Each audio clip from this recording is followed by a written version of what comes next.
চার প্রকার খরচের কোনো হিসাব নেই। এখানে খরচ করলে শুধু সোয়াব হবে, কোনো হিসাব হবে না। আল্লাহ পাক রব্বুল আলামিন আপনাকে বহুগুণ সোয়াব বাড়িয়ে দিবেন। এক নাম্বার হচ্ছে মা বাবার জন্য খরচ করা। আপনার খরচের যত খাত রয়েছে, যদি আপনি মা বাবার জন্য খরচ করেন, এটা হচ্ছে সর্বশ্রেষ্ঠ খরচ। এই খরচের জন্য আল্লাহ পাক রব্বুল আলামিন আপনার আমলনামায় সোয়াব দিবেন। শুধু তাই নয়, এই খরচের জন্য আল্লাহ তাআলা আপনার টাকার ভিতরে বরকত দান করবেন। তবে দুঃখজনক হলেও সত্য, আমরা অনেকেই মা বাবার খরচ বহন করি না। বিয়ে করার পরে বউ যা বলে তাই শুনি। বউ বলে যে মা বাবাকে খরচ দেওয়ার দরকার নেই।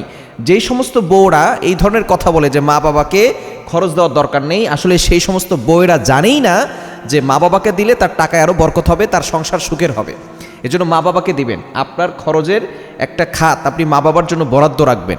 এই মা বাবার জন্য খরচ করলে আল্লাহ পাক রব্বুল আলামিন আপনার টাকায় বরকত দিবেন, এবং এই যে টাকা আপনি দিচ্ছেন এটা আপনাকে সদাকার সমান সওয়াব দান করা হবে, এবং এর বিনিময়ে আল্লাহ আপনাকে জান্নাতের ব্যবস্থা করবেন। সুতরাং এক নাম্বার হচ্ছে মা বাবার জন্য খরচ করা। নাম্বার 2, দ্বিতীয় নাম্বার হচ্ছে স্ত্রী সন্তানের জন্য খরচ করা। অনেকেই আমরা এমন আছি স্ত্রীর জন্য খরচ করে না। স্ত্রী একটু আইসক্রিম খেতে পছন্দ করে, ফুচকা খেতে পছন্দ করে, আপনি সেটা কিনে নিয়ে আসেন। তাকে একটা ফুল দেন, 20 টাকা 30 টাকা দিয়ে একটা ফুল পাওয়া যায়, এই ফুল দেন, সে খুশি হয়ে যাবে। এতে আপনার স্ত্রী খুশি হবে। এবং এই যে আপনি তাকে দিচ্ছেন, আইসক্রিম কিনে দিচ্ছেন, চকলেট কিনে দিচ্ছেন, ফুচকা কিনে দিচ্ছেন, এর মাধ্যমে আল্লাহ তাআলা আপনি যেই টাকা দিয়ে কিনেছেন সেই টাকার বিনিময়ে আল্লাহ তাআলা আপনাকে সদাকার সমান সওয়াব দান করে দিয়েছে।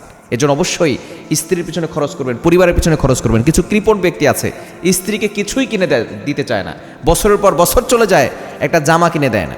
নিজে ভালো ভালো জামা পরে, স্ত্রীকে কিনে দেয় না, অথবা নিজেও পরে না, স্ত্রীকেও পরায় না। খবরদার, আপনার অ্যাবিলিটি আছে, আপনি সেটা প্রকাশ করেন। ভালো কাপড় পরা অহংকারের বিষয় নয়। আপনি ভালো কাপড় পরেছেন, আপনার কাছে টাকা আছে, আল্লাহ আপনাকে সম্পদ দিয়েছেন, ভালো কাপড় পরেন, আপনার স্ত্রীকে পরান, সন্তানকে পরান, এটা অহংকার নয়। অহংকার হচ্ছে মানুষকে ছোট করা, মানুষকে ক্রিটিসাইজ করা, তুচ্ছ তাচ্ছিল্য করা, আর সত্যকে অস্বীকার করা।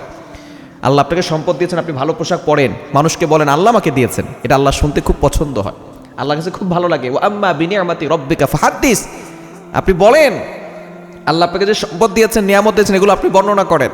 এজন্য আপনি নিজেও ভালো কাপড় পরবেন, যদি অ্যাবিলিটি থাকে স্ত্রীদেরকেও ভালো কাপড় পরাবেন এবং তাদেরকে খরচ দিবেন। এই খরচ সদাকার সমান সওয়াব হবে। এবং 3 নাম্বার হচ্ছে ইফতারের জন্য যে আয়োজন করা হয়, রমজান ইফতার করাই না আমরা, এই রমজানে ইফতারে যারা আয়োজন করে এর কোনো হিসাব হবে না, শুধু সওয়াব হবে।